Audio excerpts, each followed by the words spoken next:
The massive alien ship hung silently above the small mining colony of New Hope, its dark hull blending with the night sky. Below, in the colony's school playground, Tom kicked a ball against the wall, enjoying the last few minutes before curfew. At 12 years old, he was old enough to stay out later than the younger kids, but still had to be home before the second moon rose. The first sign of trouble came when the streetlights flickered. Tom caught his ball and looked up, his eyes widening at the sight of strange lights descending from the sky. They weren't the usual supply ships. These moved differently, more like predators stalking prey. In the colony's main control room, alarms began blaring. The night shift operators scrambled to make sense of the readings. Unknown vessels. This is New Hope Colony. You are in restricted space. Please identify yourselves. The head operator broadcast. Only static answered. The aliens struck with frightening efficiency. Beams of pale blue light swept through the streets, passing through walls as if they were made of paper. Where the beams touched, children simply vanished. Parents watched helplessly as their kids disappeared from their beds. In the playground, Tom tried to run but felt a strange tingling sensation before everything went dark. He woke up in a large, dimly lit room with dozens of other children. Some were crying. Others sat in shocked silence. Tom recognized many faces from his colony, but there were others he'd never seen before. The walls were smooth and metallic, with strange symbols that seemed to shift and change. The aliens revealed themselves then, tall, spindly creatures with 4 arms and skin that looked like polished copper. They moved with an unsettling grace, examining their captives through large, multifaceted eyes. Their leader, distinguished by elaborate markings on its exoskeleton, spoke in a series of clicks and whirs that somehow transformed into English in the children's minds. "You will be safe if you cooperate," it said. "We are the collectors. Your species has caught our interest, and we wish to study your young. Resistance is pointless." But they hadn't counted on human children's remarkable ability to adapt and resist. As Tom looked around the holding area, he noticed small details the aliens had overlooked. The ventilation shafts were sized for their smaller maintenance drones, but just big enough for a human child. The control panels were placed at alien height, but the lower sections could be reached by kids standing on each other's shoulders. One of the older girls, Mary, had already started organizing the younger ones, wiping tears and offering comfort. Tom joined her, and together they began taking stock of their situation. The aliens had taken their devices and clothes, replacing them with simple gray jumpsuits, but they hadn't considered ordinary objects like shoelaces or the metal buttons as potential tools. The collectors watched through transparent sections of the walls, making notes and discussing among themselves. They seemed pleased with how quickly the children were settling in, completely misinterpreting the quiet planning taking place before their eyes. "They think we're just scared kids," Tom whispered to Mary as they pretended to play a simple hand game. "They don't know about the summer camp survival training, or how many escape room challenges we've done," Mary added with a slight smile. The aliens had made their first critical mistake. They had assumed that human children would be simple test subjects, easy to control and study. They didn't understand that they had just captured some of the most adaptable, creative, and unpredictable beings in the galaxy. As the ship moved through space, carrying its precious cargo of human children, none of the collectors noticed the subtle changes already beginning. They didn't see Tom testing the strength of his new jumpsuit, or the way Mary was teaching the younger kids to communicate silently using hand signals. They didn't realize that every cry, every game, and every seeming surrender was part of something bigger. The taking was complete, but it was only the beginning. The collectors would soon learn why taking human children was the worst mistake they could have made. The first week aboard the collector ship taught Tom and the other children something crucial. The aliens had no real experience dealing with humans, especially kids. Their captors seemed baffled by the constant movement, the endless questions, and most importantly, the way the children never seemed to get tired in the ship's lower gravity. "Look what I can do," whispered Billy, a 9-year-old from another colony, as he performed a perfect backflip in the common area. The alien observers made notes, not realizing they were watching the kids discover their newfound physical advantages. What looked like play was actually training. The children quickly learned that the ship's gravity was set to the collector's homeworld standards, about 0.7 of Earth's gravity. This meant every human child on board was significantly stronger than the aliens had calculated.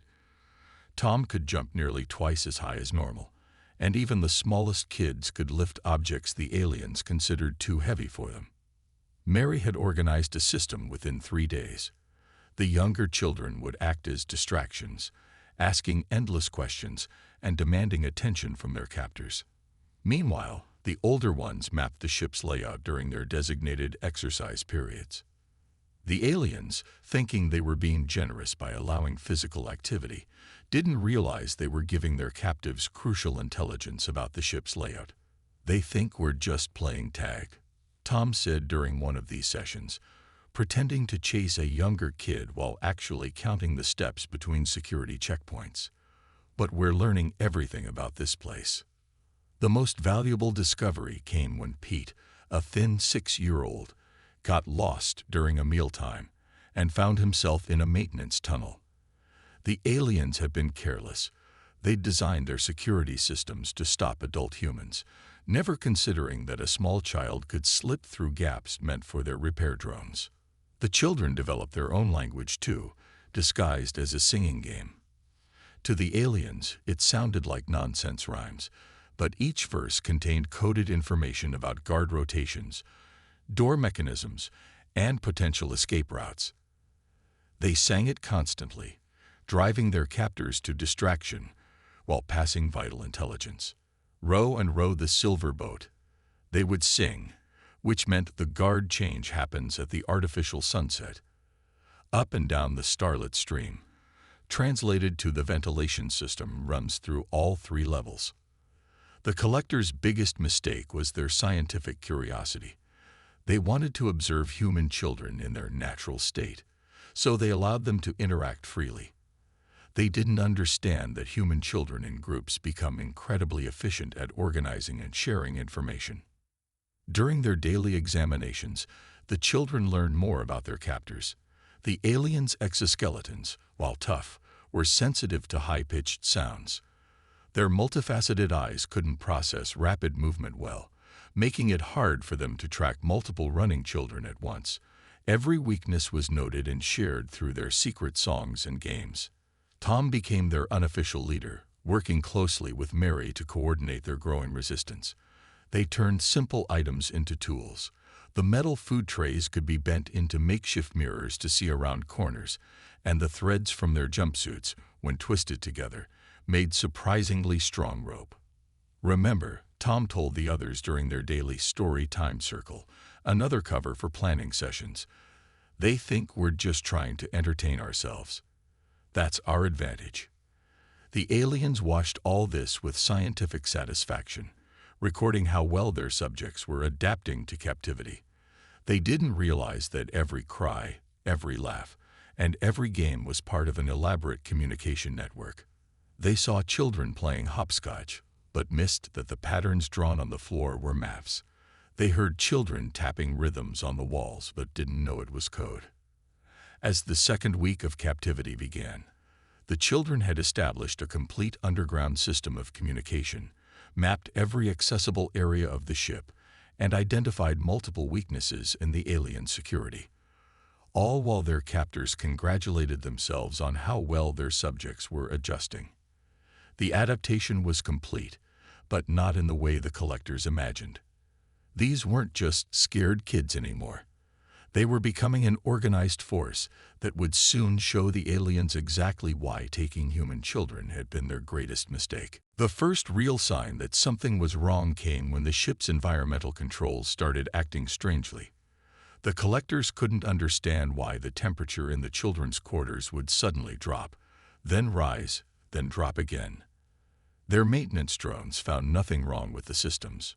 They didn't know about Pete, who had discovered he could reach the environmental control panel through the maintenance tunnels.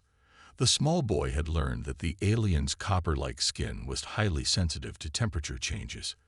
Every time they tried to conduct their tests, something would mysteriously malfunction.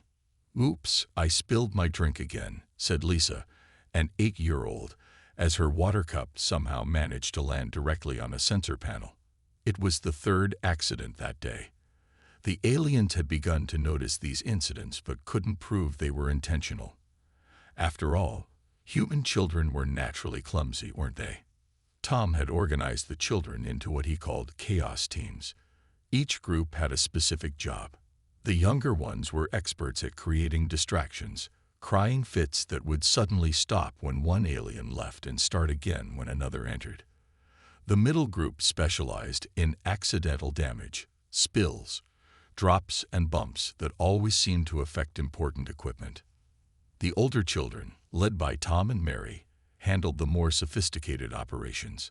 They had discovered that the ship's computer systems responded to rhythm and pitch, something the aliens used for input. During their singing sessions, they were actually programming subtle changes into the ship's systems. Warning: gravity fluctuation detected. The ship's computer announced one artificial warning. The aliens rushed to check the systems, finding nothing wrong. But for 10 minutes, every object in the children's quarter had floated gently off the ground, just long enough for the kids to grab some tools left on high shelves. The collectors began to show signs of stress. Their carefully planned study was producing bizarre results. The children seemed to be everywhere at once, their energy levels inexhaustible. Every time an alien turned around, something else needed fixing. "Perhaps we should separate them," one alien suggested during a staff meeting.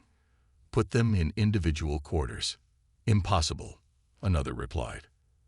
"The last time we tried to separate even 2 of them, the crying frequencies nearly shattered our sensor arrays." They didn't know that the children had learned to pitch their screams at exactly the right frequency to disrupt the aliens' sensitive audio receptors. It was a defense mechanism they had discovered by accident and refined into a weapon. The ship's food dispensers began producing nothing but sweet substances, a mystery that baffled the alien technicians but delighted the children. They had discovered that sugar made them even more energetic, something that deeply disturbed their captors. "How do they never sleep?" one frustrated alien researcher wrote in their log. "The subjects appear to require only minimal rest periods, during which they remain semi-conscious and alert to their surroundings." The truth was, the children did sleep. They had just organized a rotation system. There were always some kids awake, keeping watch and causing just enough trouble to make the aliens think they all needed minimal rest. Back on Earth, the human military was in full pursuit, but they didn't know that their greatest allies were the captured children themselves.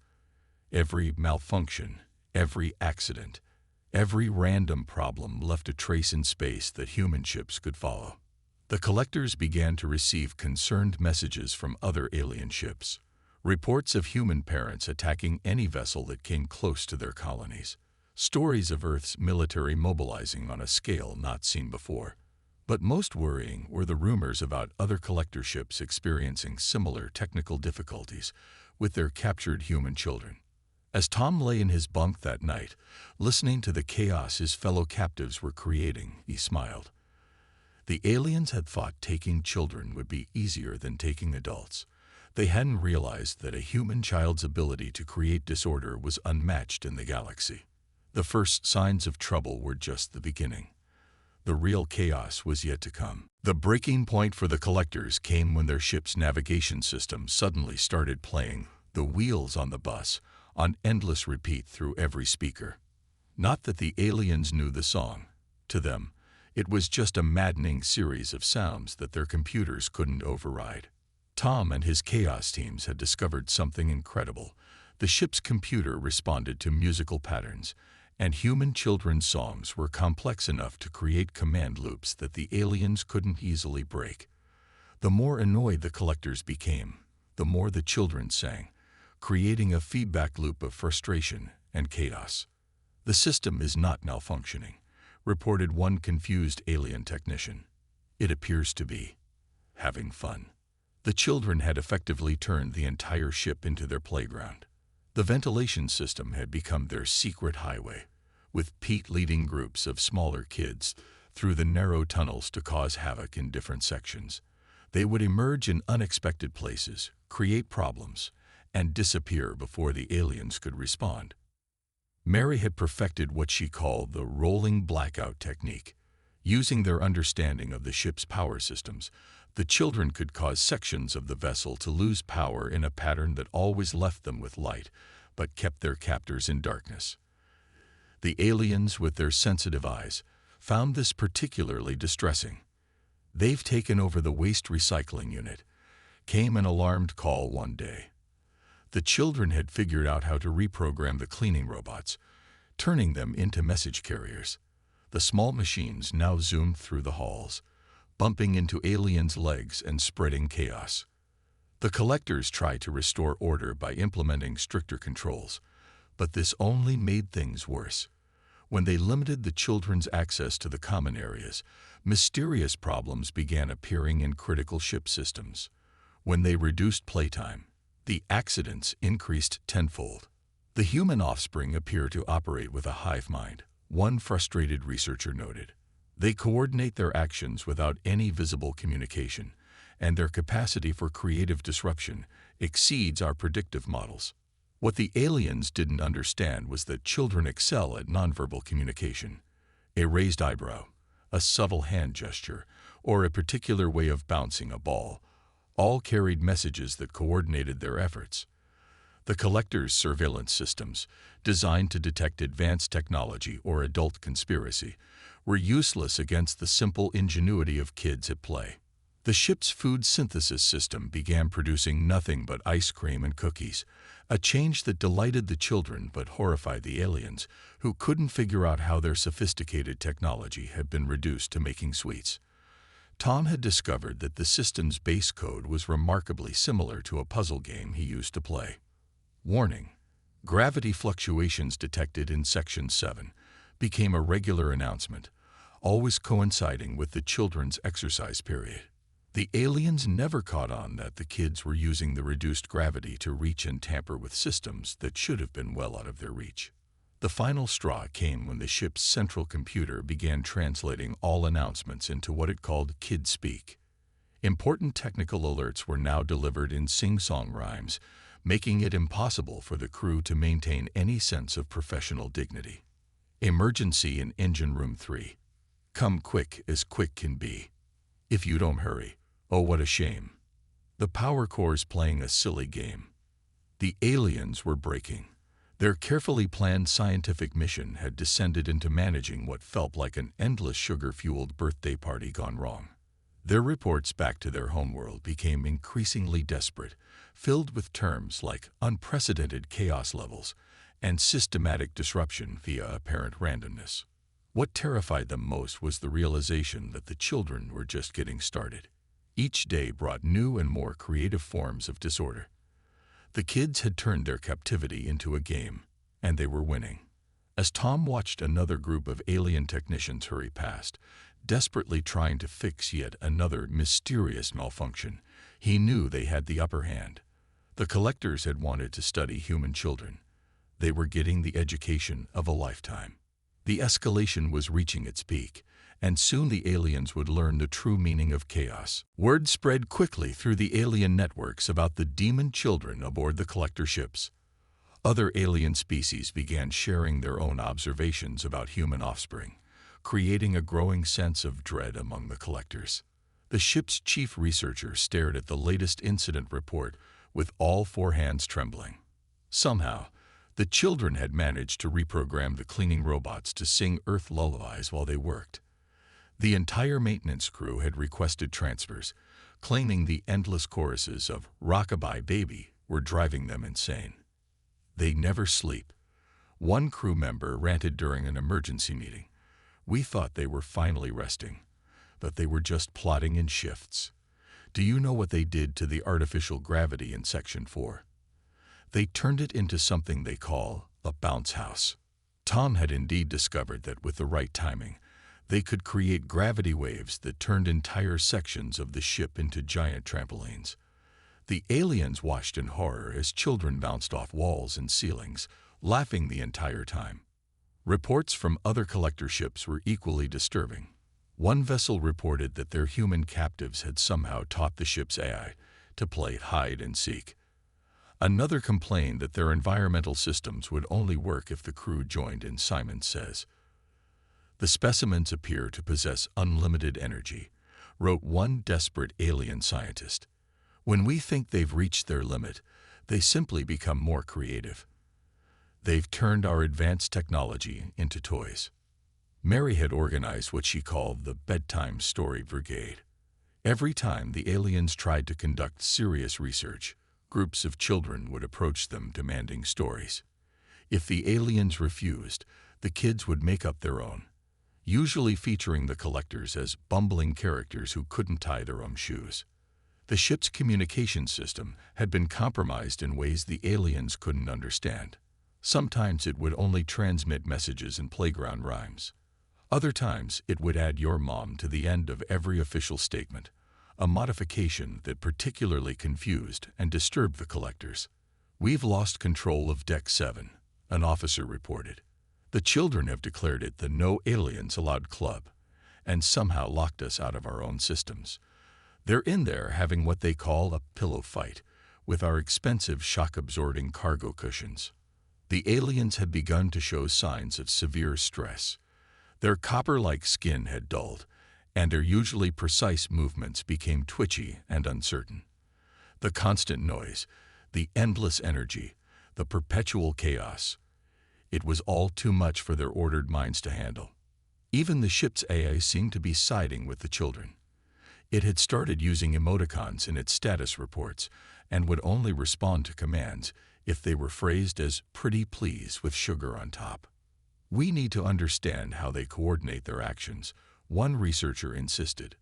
But every time they thought they'd figured out the children's communication system, it would change.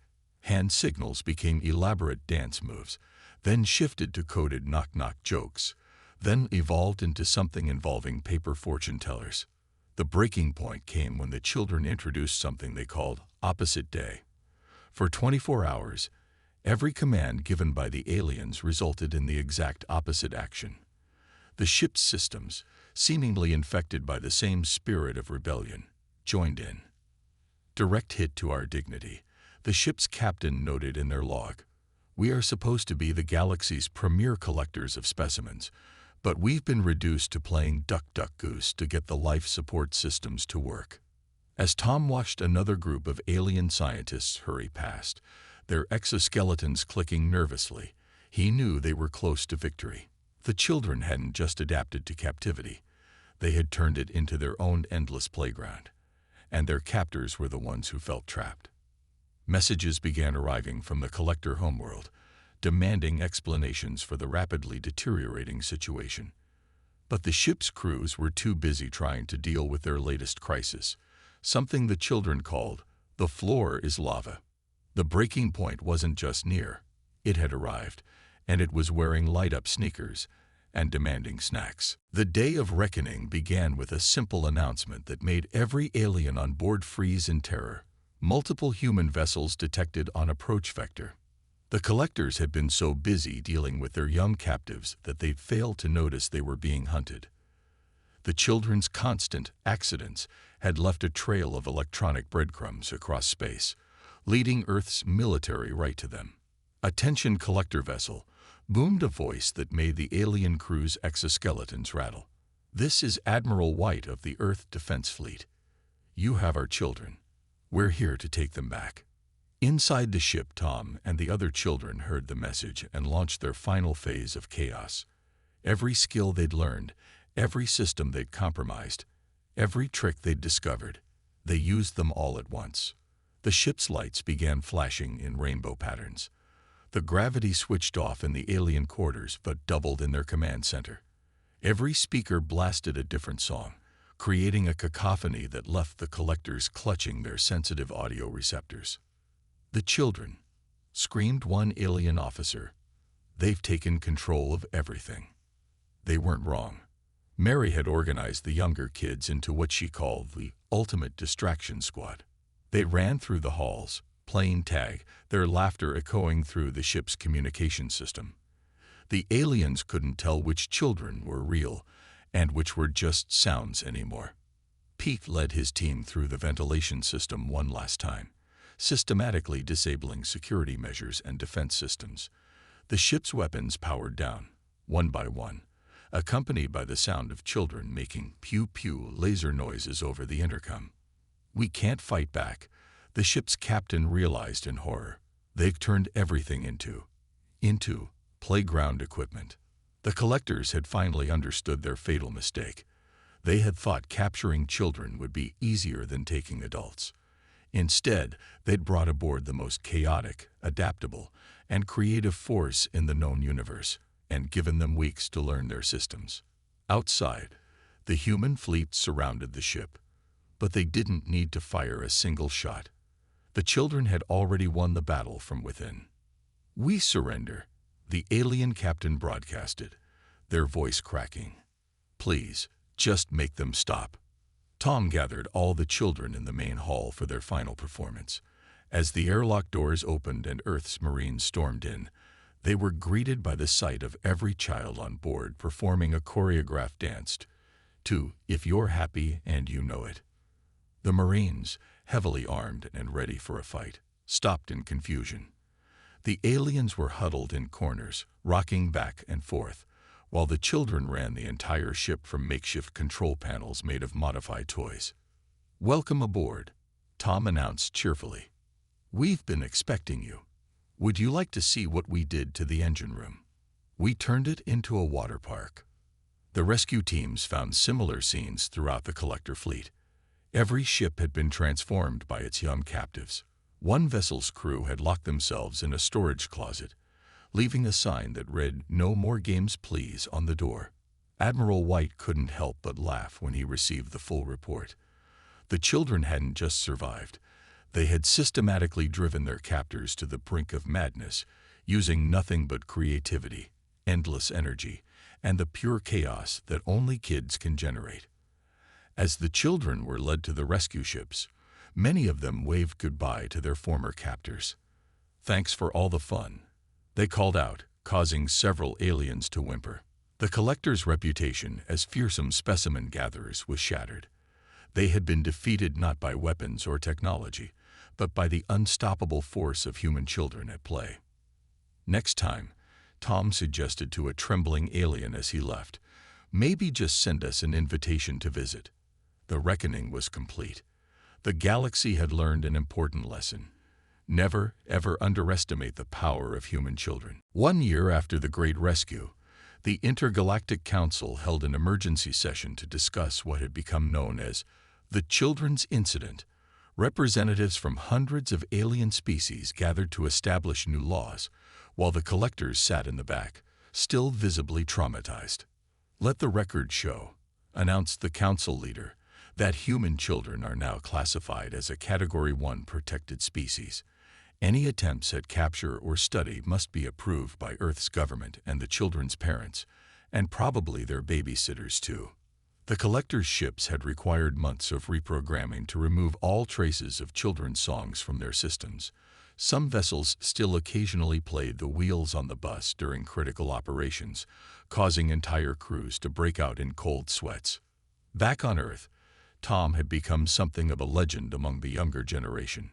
He now taught a popular class called Creative Problem Solving at his colony school, though some parents worried it was really a course in advanced mischief-making.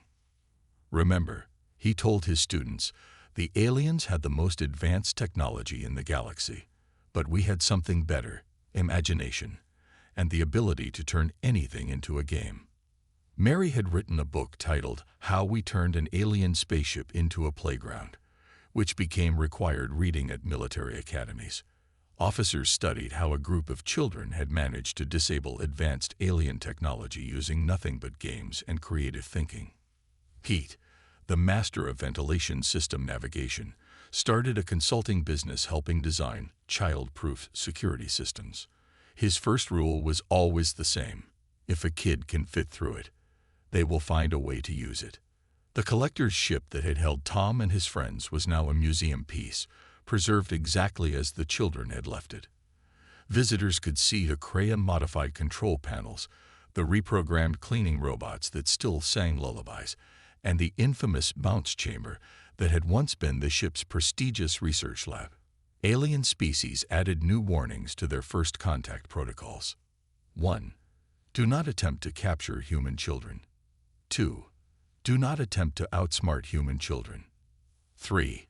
If human children suggest playing a game, retreat immediately. The collectors themselves underwent a complete organizational transformation. They now focused exclusively on studying rocks and plants, having sworn off any research involving sentient beings, especially young ones. One alien scientist, still recovering from the experience, wrote in their final report, "Human children possess an energy that cannot be contained, creativity that cannot be predicted, and a capacity for chaos that defies all scientific understanding. They turned our most advanced research vessel into something called a funhouse in less than 3 weeks. The ship's AI systems, permanently altered by exposure to children's logic, had to be completely replaced. The old ones were kept in a secure facility where they continued to demand bedtime stories and would only process commands that ended with 'pretty please' with cherry on top." Earth's military updated their training programs to include what they called the Tom Protocol, using creative chaos as a defense strategy. Though some officers argued that no adult could ever truly replicate the pure, unbridled mayhem that children naturally generated. Perhaps the most significant change was in how the galaxy viewed Earth. Any species considering hostile action toward human colonies now had to face an uncomfortable question. If their children could do this, what were the adults capable of? Tom, now 13, sometimes looked up at the stars from his colony's playground. The second moon still rose every evening, but now there was something new in the sky, a warning buoy that broadcast a simple message to all passing ships. "Welcome to Earth space. We're friendly, but please note, our children are not to be trifled with. They have unlimited energy, unlimited creativity, and they will turn your technology into toys. You have been warned." As he watched younger kids playing nearby, inventing new games and creating their own chaos, Tom smiled. The galaxy had learned an important lesson about humanity. Sometimes the most powerful force in the universe isn't advanced technology or military might. It's the unstoppable imagination of a child at play.